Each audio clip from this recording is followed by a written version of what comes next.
이게 지금 요 까만 요 네모난 요게 요 친구가 리모컨 그 적외선 모듈이에요. 적외선 전송하는 모듈인데, 그러니까 리모컨 그 학습하는 기능이 있거든요. 그 학습하는 기능으로 뭐 제습에서 뭐 얼마 얼마 이런 식으로 입력을 전부 다 해놨고요.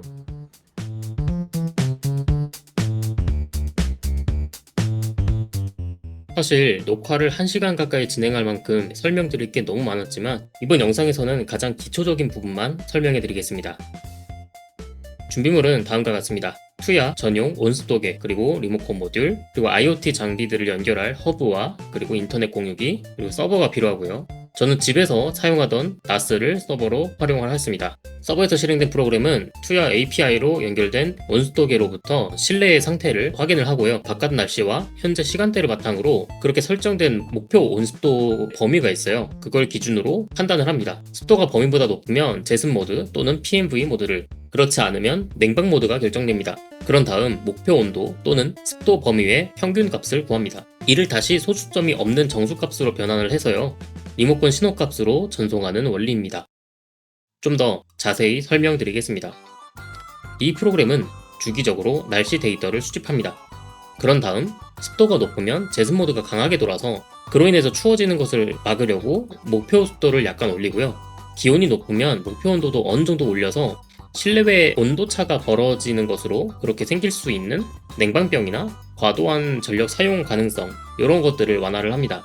또한 사람이 잠을 자면서 체온이 낮아질 거 아니에요. 그런 시간대가 새벽 한 3시에서 5시까지로 예상이 되어서 목표 온도값을 기존보다 1.5도 올립니다. 이 또한 갑자기 바뀌면 안 되기 때문에 몇 시간에 걸쳐서 서서히 올렸다가 다시 내려가는 그런 식으로 하고 있습니다. 뿐만 아니라 에어컨을 끄고 켜는 것까지 자동화를 하였는데요.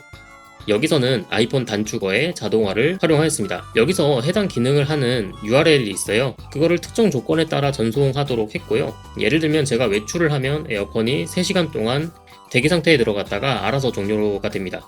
그리고 집으로 돌아왔을 때 다시 에어컨이 켜지는 거고요.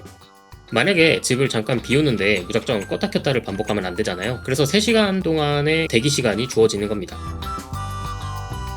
물론 이 프로젝트의 한계점은 존재합니다. 제가 파악한 한계점은 일단 더위라는 감각이 사람마다 다르고요. 컨디션마다 다르고, 예를 들면 집 안에서 아주 분주하게 움직이면 덥잖아요. 그런 그날그날 상황에 따라 다 바뀔 수 있기 때문에, 그래서 궁여지책으로 부스트 모드를 구현해 둔 것이고요. 온스톡에는 저는 2개를 준비를 했는데, 하나는 주방 쪽에 갖다 놨어요. 밥솥도 있고 이런 위치가 있어요. 거기다가 그 공간에다 놨는데, 그렇게 한 이유는 제가 음식을 할 때 온도가 좀 더 덥게 느껴지기 때문에 조금 반영을 할 수 있게 그렇게 해둔 것입니다. 게다가 저처럼 혼자 사는 경우에는 제 입장만 맞추면 되는데, 한 집에 여럿이 살고 있으면 서로 다른 기준이 있기 때문에 그걸 모두 요거 하나로 맞추기는 쉽지가 않을 거고요. 끝으로 제가 이 프로젝트에 가지고 있는 장기적인 목표, 요거를 가지고 간단하게 소개해드리면서 영상 마치겠습니다. 우선 지금은 간단하게 웹페이지가 구현이 되어 있는데요. 앞서 말씀드렸던 요 한계를 조금이나마 극복하기 위해 모드 전환이나 설정이 가능한 리모컨 기능, 그리고 현재 상태와 기록을 볼 수 있는 대시보드 기능을 갖추는 것을 목표로 제작이 되고 있습니다. 시청해주셔서 감사합니다.